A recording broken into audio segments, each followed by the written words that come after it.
So thinking more about acceleration, there's the definition. It's the rate of change in velocity. In other words, take some kind of velocity change, divide it by how much time it takes to make that change. One important thing in this equation, acceleration is a vector. The only thing it can be equal to is another vector. So this is another vector. For two vectors to be equal, they have to have the same size, same magnitude, and they have to have the same direction. So the direction of acceleration is the same as the direction of this thing, and the piece here on the right-hand side that has direction is delta v. So our conclusion is that the direction of the acceleration is the same as the direction of delta v. The direction of acceleration tells you the direction of delta v. So why is that significant? Think about what delta v means. Change in velocity, so final velocity minus initial velocity, but that implies, if we do a little bit of algebra, just add initial velocity to both sides of this equation, and now initial velocity plus delta velocity gives you a different final velocity. In other words, this change in velocity is some velocity that you add on to whatever velocity you start with in order to get a different velocity. You can think of acceleration as happening because some kind of velocity gets added on to the velocity that you had before the acceleration. And then you've got a new velocity later on in the acceleration. So let's think about that in a couple specific examples. But first, this is a vector plus another vector equals a third vector. We have a good pictorial way of representing the addition of vectors. It was mentioned way back in chapter 1. It's called a tail to tip method. It looks like this.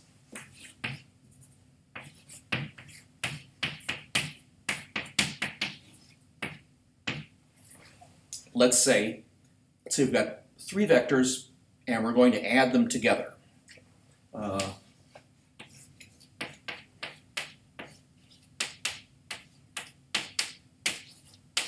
So three vectors, we'll call them w, x, and y, and they add together to give you a total of z. Let's think of them as displacement vectors. So the w displacement is, say, a horizontal movement that large. And then the x displacement has the same length, but it's in a different direction. And then the y displacement is twice as long, twice as much displacement, and in yet another direction.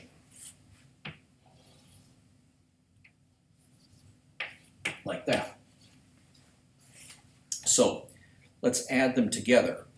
In the case of displacement, adding one to a second to a third displacement just means moving through this displacement, and then as soon as you're finished, you move through this displacement, and as soon as you're finished, you move through this displacement. And those three steps, those three displacements give you a net displacement. And let's see what that looks like.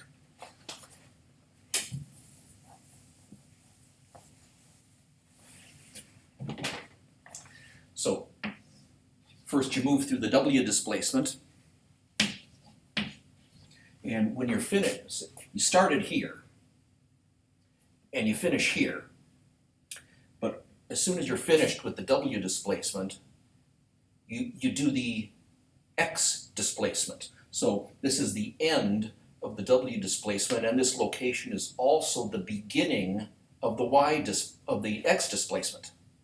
The x displacement starts here and then ends up here. And this is the end of the x displacement, but this is the place then where the y displacement starts. because you do that immediately after x. And the y displacement starts here and ends up here. And let me write this down on the other side so I have more room. So the whole trip, which consisted of the three displacements one after the other, starts here and ends here. So the net displacement that takes you from the very start to the very finish is like that. And I'm calling the net displacement z. So what did I do here? The things that got added together were connected tail to tip. And it makes sense to connect them tail to tip, especially in a case of displacement, because the tip of W, the end point of W, is the starting point, or the tail, of the next displacement. And then the end, the finishing point, the end of the x displacement, is the starting point, in other words, the tail of the y displacement, which ends here. And then the net displacement takes you directly from the very start of the whole path directly to the very end of the whole path. And then when you're adding any other kind of vector besides displacements, velocities, accelerations, forces, whatever, the procedure works exactly the same way. The things that are being added are connected tail to tip. And then the net result of that addition, the sum, goes from the very start of the whole addition process, right, the tail of the very first thing to get added, directly to the very end of the whole process. So just write down those two rules for handy reference.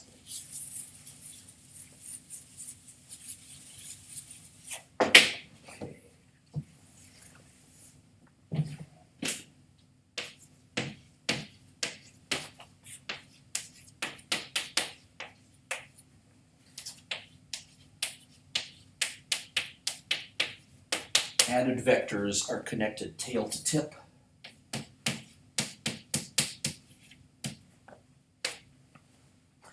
And then the arrow that represents the sum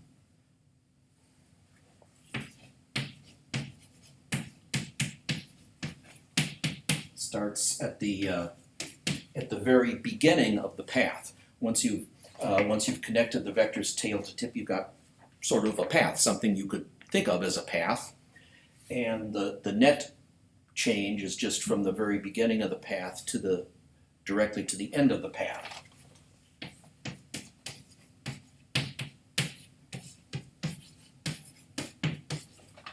It starts at the start of the path and goes directly to the end of the path.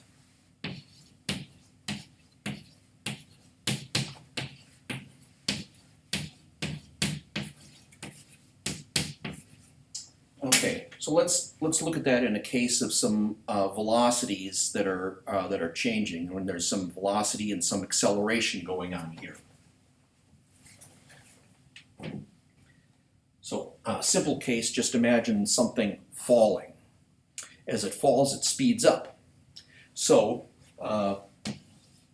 it's got some velocity at some point in the fall. And let's say that's the moment when we start watching, that's the initial velocity.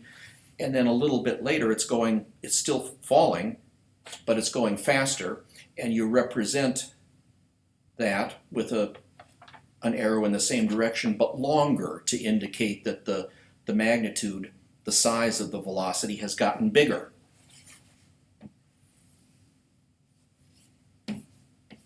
Like that. And remember what's happening here.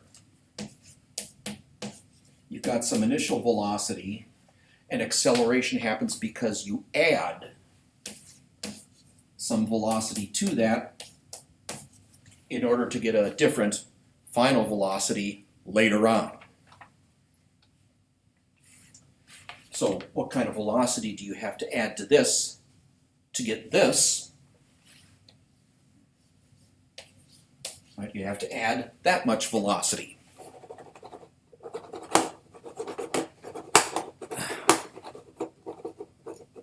Okay, I'm trying to get a picture here again. Let's see. Okay, there we go. Right. And the two things that are added, initial velocity and delta velocity, are connected tail to tip. And final velocity is the sum. So that's arrow representing the sum starts at the very beginning of the path. The path went from here to here when you added things. From the very beginning directly to the end of the path. Just follows the two tail to tip rules. But since acceleration points the same direction as change in velocity, this tells us, of course, that acceleration is pointing down. And that's the acceleration due to gravity does point down, as you read in the last section of chapter 2. Now, imagine instead of letting something fall, you throw it up into the air. And of course, when you do, gravity is now pulling backwards and slows it down.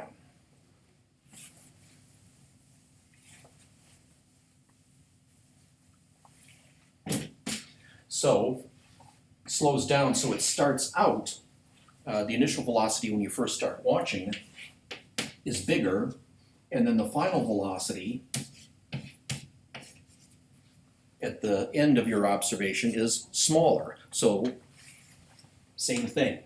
You've got to add something to the initial velocity in order to get the final velocity. What do you have to add to this to get this? You add something in the opposite direction.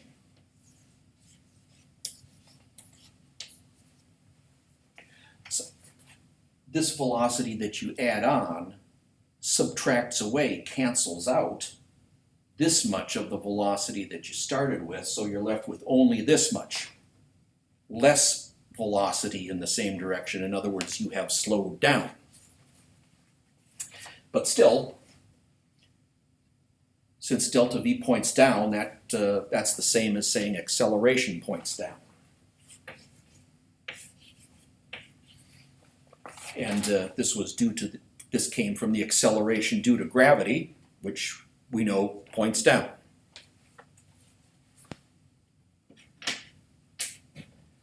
That's a couple other examples of to do them a little bit numerically as well as pictorially.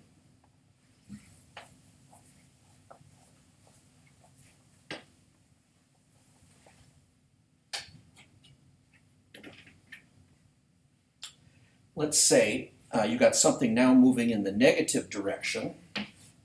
So initial velocity is minus 10 meters per second, and then a little while later it's still moving in the negative direction, and velocity is minus 20 meters per second. So we're doing the same thing.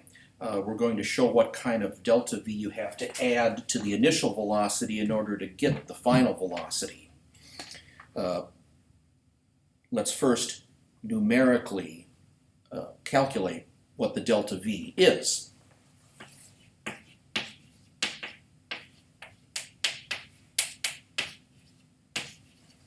As always, delta v, change in velocity, is the final minus the initial. The final, in this case, was minus 20, and then minus the initial, which was minus 10, minus the initial velocity, which is minus 10. So minus times minus means plus. So what we have here is minus 20 plus 10, which is minus 10. And that makes perfect sense. What do you have to add to this to get this? Well, you have to add negative 10 to this in order to get this. And pictorially, that just looks like the following. Here's the initial velocity of 10 meters per second in the negative direction. And then the velocity that you add on to the initial velocity, delta v, is 10 more.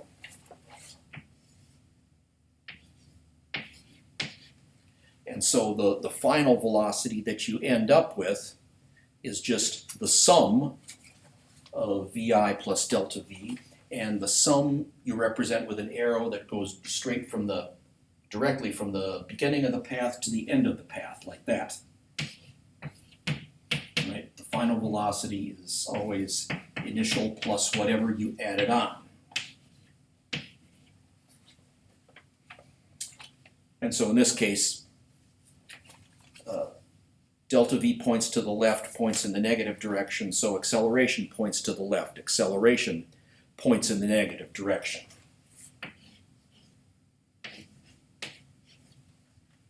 Or to put it another way, the acceleration is negative in this case. This is an example of something that you've worked with before, and it's a little hard to get used to, so it's worth pointing it out any time you see it. The velocity in this case is always negative, and the acceleration points the same direction, negative also. And when both velocity and acceleration point the same way, negative in this case, the thing speeds up. Initially, it was moving just 10 meters in each second while it was moving in the negative direction, and then in the final state, it was moving 20 meters in each second while moving in the negative direction. Right? Its speed doubles while it moves in the negative direction. And it sped up because acceleration pointed the same way as the velocity. Because acceleration pointed in the negative direction, that meant you were adding negative velocity. This points the same way as the extra velocity added on. So if you start with negative velocity and add on more negative velocity, you end up with an even stronger negative velocity than whatever you started with.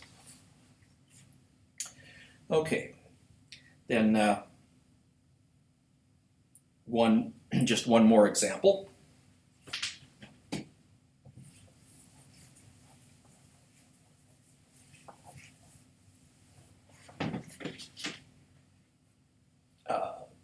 Still moving in the negative direction all the time, starting out with an initial velocity of minus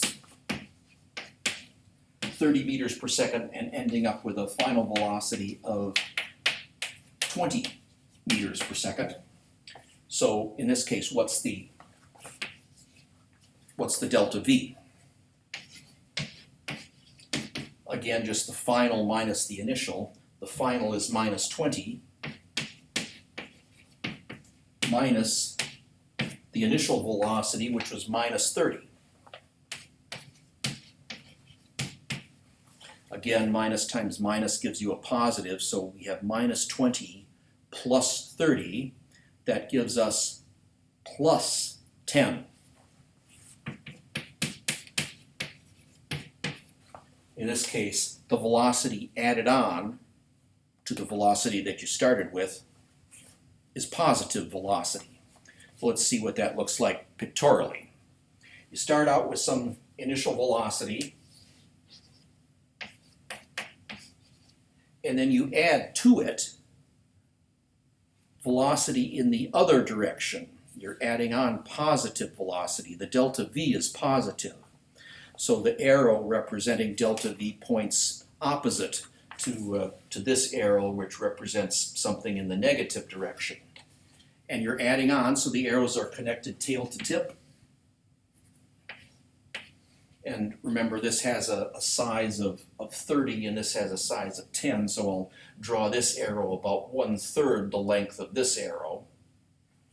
And then, what kind of arrow represents the sum? Well, the arrow that starts at the very beginning of the path and goes directly to the end of the path, which is right here. This arrow here. So you can see what happened here.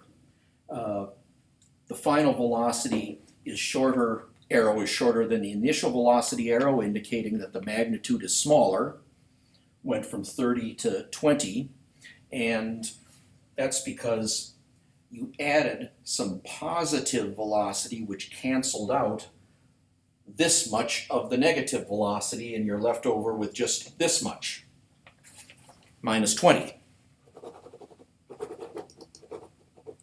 Hang on here. Okay, good, we're still working. This is another example of something that you've seen before. In this case, negative velocity, positive delta V, which means positive acceleration. Right? Acceleration points the same way as the delta V. So you've got velocities, negative, acceleration, positive, velocity, and negative are pointing in opposite directions, and whenever that happens, something slows down. Here, the thing slows down. It was originally moving 30 meters in a second while moving in the negative direction, and it ends up, in the final state, moving just 20 meters in a second while moving in the negative direction. The speed decreased from 30 to 20.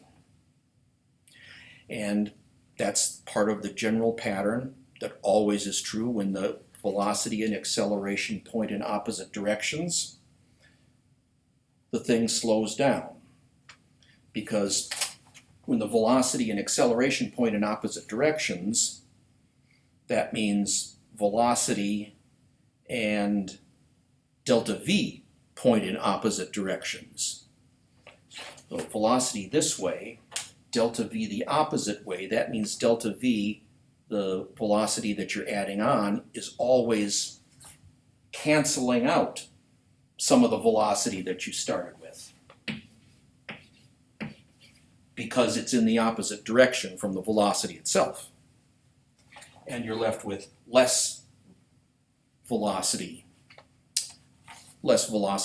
in the same direction as before, so slowing down.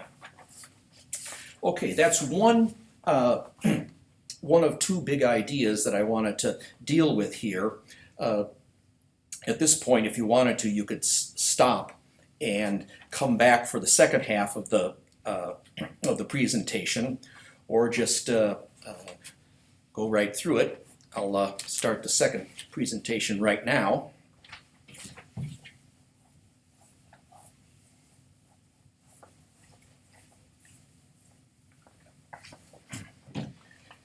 Dealing with quantitative problem solving in a case where the acceleration is constant. And whenever the acceleration is constant, you have three equations that are always applicable, and only three, the only three you ever have to use. Here's one, that you're watching something move for a while, and at the end of your observation, there's a final velocity, and that's just equal to the initial velocity that you started with plus acceleration times the amount of time you spent watching. If you go back and look at the text, they explain that this is just another way of writing the definition of average acceleration. It's just that now V final, V initial, A, remember they're still vectors, and so we have to pay attention to what direction these things are in. And of course we pay attention to direction by assigning the right kind of sign, positive, negative, for positive direction and negative direction. You always have to remember that in these equations. Second, final velocity squared equals initial velocity squared plus 2 times acceleration times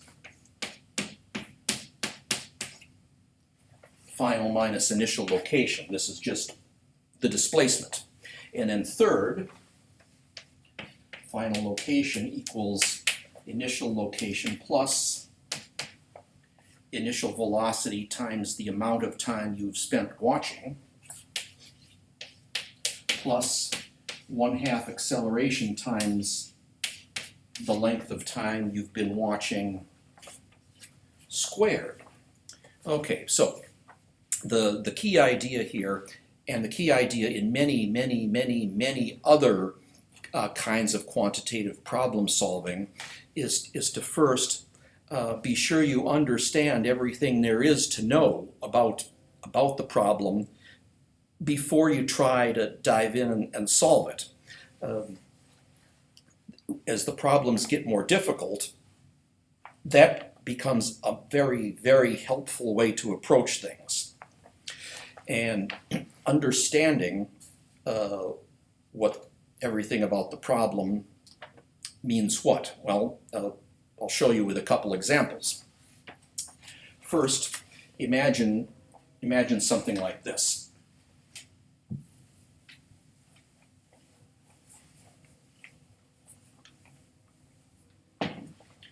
You've got a runway, and a plane starts at one end and then takes off at the other end.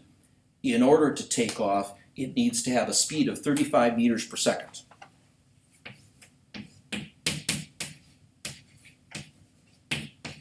So in other words, if we're watching it for a length of time that starts when the plane is over here until the wheels get off the ground, we're watching it travel some distance like this.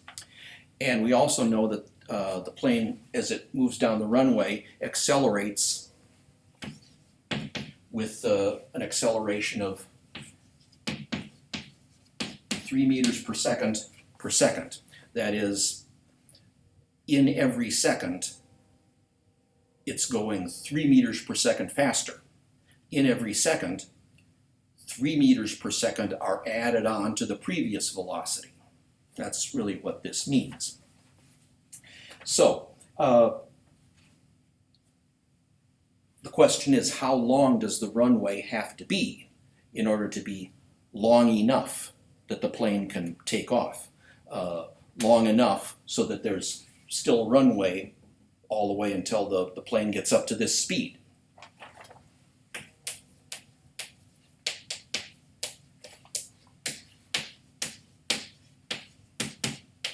That is the question. And now, understanding whatever there is to understand about this situation involves, first, a picture. In these kind of situations, the best picture is a motion diagram. And in this, what's happening here is that the plane starts at a low speed, probably 0, and speeds up until it gets up to the speed it needs. So the motion diagram would look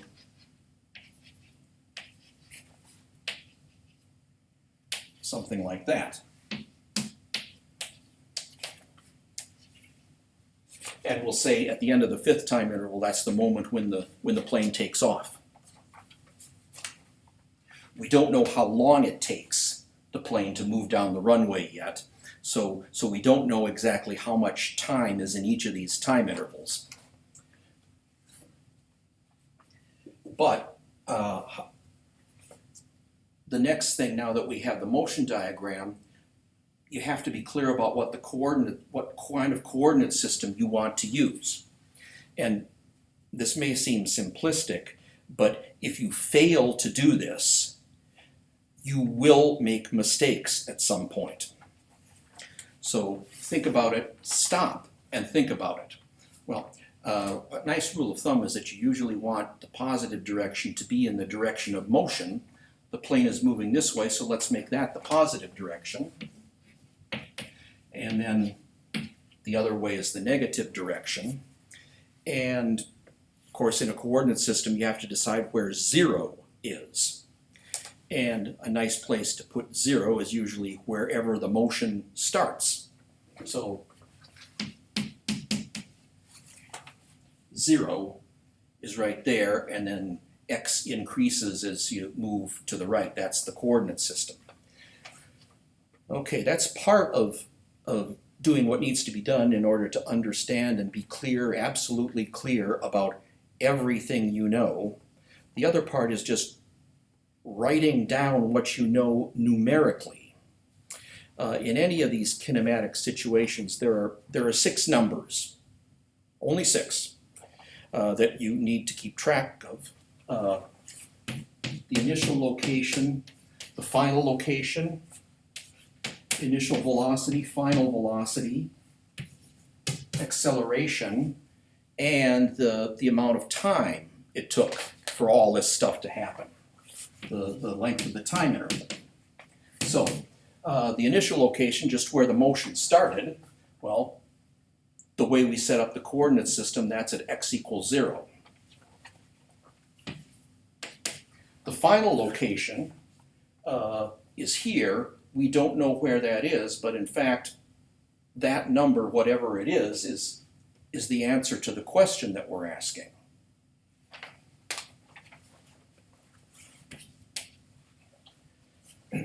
The initial velocity is going to be 0.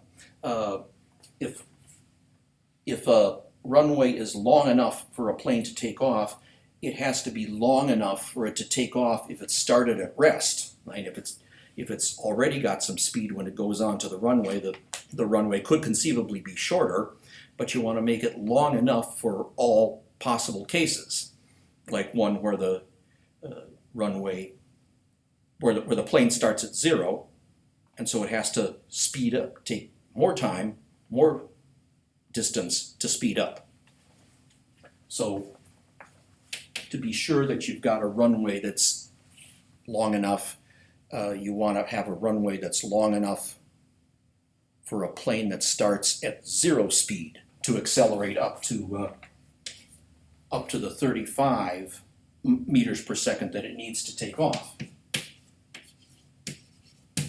And then we know the acceleration was 3 meters per second, and we don't know anything about the time. Okay, now we understand what's going on, we know what we know, and we know what we don't know. This is actually the thing that we want to find in order to answer our question, how long does the runway have to be? How long does the runway have to be? So, now, at this point, you look for the right equation. Only after you've made it absolutely clear what's going on in this problem. If in some cases it's easy, but in some cases, if you don't do this work first, you will be lost and you really won't have any idea of what kind of equation you need. So this is a good approach, and use this approach even in relatively simple problems where you think you might be able to dispense with all this stuff. It's good practice, it's necessary practice. Well, obviously we need an equation that has final x in it, and we also need an equation that does not have time in it, because we don't know anything about time. If the equation had both x final and time in it, we'd have one equation with 2 unknowns. You can't solve an equation like that. You could solve an equation only if it has just one unknown in it. So we want an equation that has x final, does not have time. You look through that list of 3 equations, and there's just one equation that meets that requirement.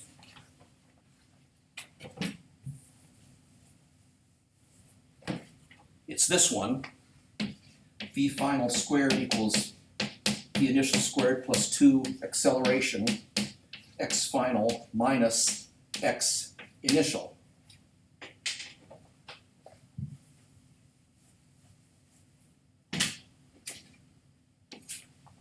And now comes the easiest part of the whole process. Just insert numbers into the equation and calculate. So final is 35 meters per second. So 35 squared. Initial velocity was 0. And then 2 times an acceleration of 3 meters per second. And the initial location was 0. the final location is the thing we're trying to find. So there's our equation, and then the solution is just dividing both sides of the equation by 2 times 3 meters per second, or 6 meters per second. So 35 meters per second squared over 6 meters per second will give us the location where the plane is when it takes off, and that'll just be the same as the distance from the starting point to the takeoff point. That'll be the necessary length of the runway. When you do the numbers, you come up with 204 meters. It's quite long because it's not accelerating really all that quickly. Since all of the numbers that we put into the calculation have just 2 significant digits, we're really only allowed 2 significant digits in our final answer, so we'll just round it off to 200.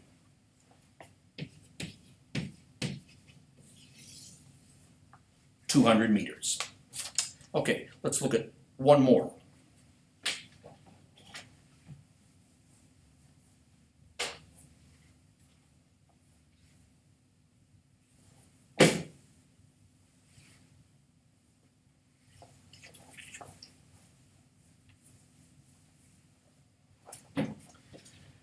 Okay, in a baseball game, the batter swings at a pitch, doesn't make very good contact, and the ball just pops up straight into the air, straight above home plate, and of course it rises and slows down, then falls, and then the catcher catches the ball right at just about the same level where the ball left the bat.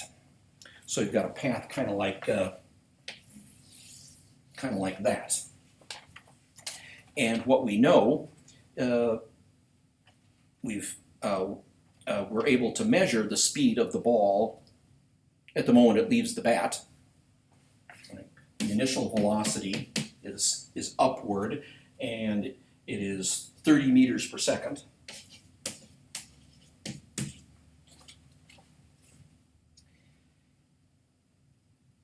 And the one other thing we know is, of course, the acceleration. It's a good approximation to just assume that the ball is in free fall. The only significant force that it feels is gravity. And if that is the case, everything that feels gravity and nothing but gravity accelerates exactly the same way. That acceleration is 9.8 meters per second down. Right, the acceleration vector points down when the acceleration is acceleration due to gravity. So again, let's draw pictures and then list all the numbers that we know and don't know. A motion diagram might look something like this. It rises, initially it's moving at 30 meters per second, but it slows down all the way to 0 speed at its highest point.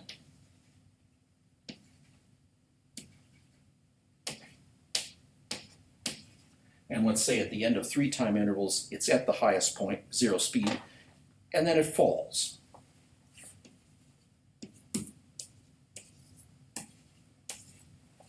And at the end of 6 time intervals, it's in the catcher's mitt. All right, so that's the picture.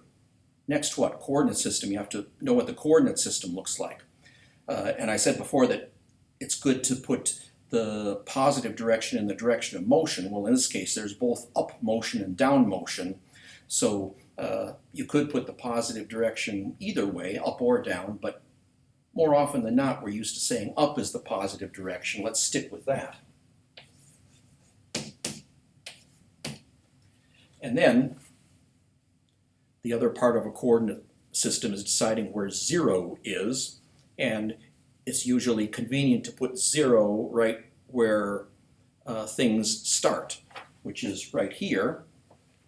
So we'll say that this level is 0.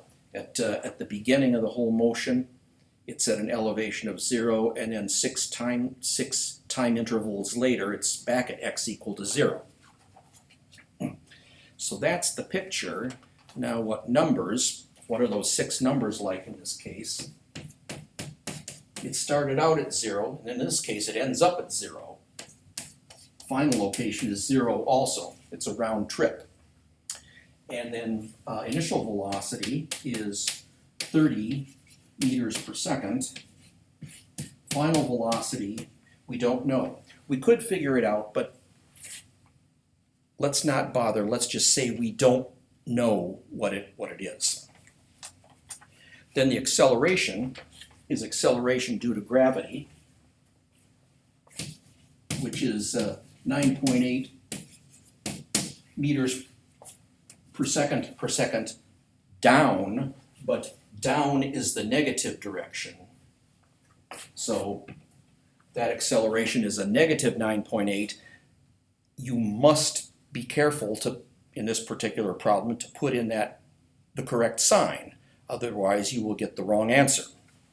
And then time, we don't know, but in this case, that's what we're looking for. How long is the ball in the air? That's our question.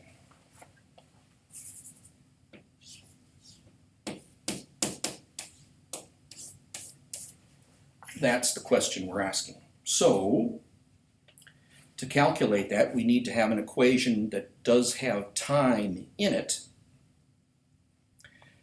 but it has to be an equation where time is the only unknown factor. Specifically, it cannot have v final. We're not sure about what that is. So the one equation that meets those requirements, has time, doesn't have v final, is this one.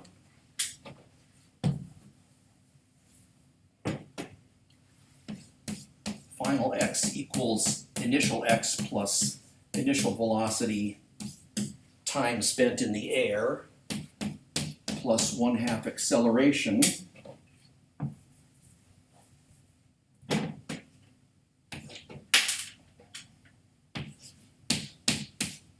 time spent in the air squared. And once we've got this, again, the easy part is, this is now the easy part, put in the numbers and calculate. It ends up the same place where it started out, a location that I'm calling 0. So both of those terms are 0. And then initial velocity is 30 meters per second times the time, which is what we're trying to figure out, plus 1/2 times acceleration, which is negative 9.8, times the amount of time spent in the air squared. We can simplify our calculation by noticing that in the only 2 non-zero terms in the equation, they both have factors of delta t. So if you divide the whole equation by delta t, it becomes a little simpler. You've got, then have 0 equals, this divided by delta t is just 30 meters per second. And then this divided by delta t is 1/2 minus 9.8 meters per second, and then divide by delta t, that gets rid of one of the two delta t factors. Now you've got an equation that has just plain delta t in it, and you can now solve that equation for delta t.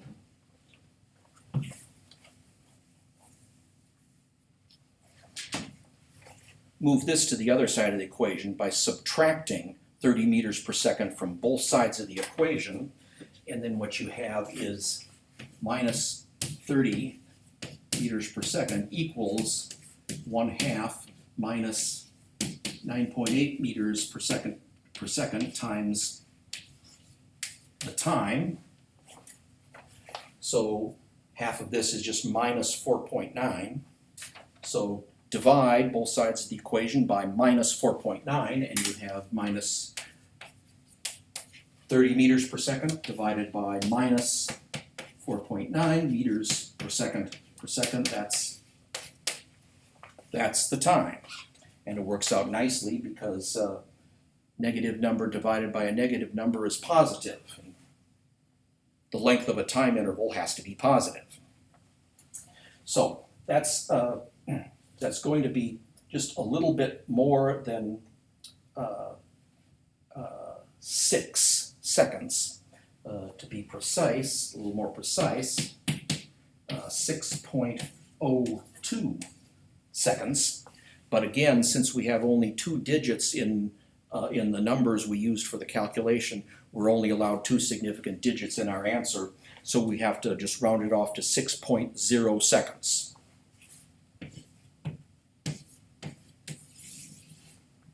And that's how it works.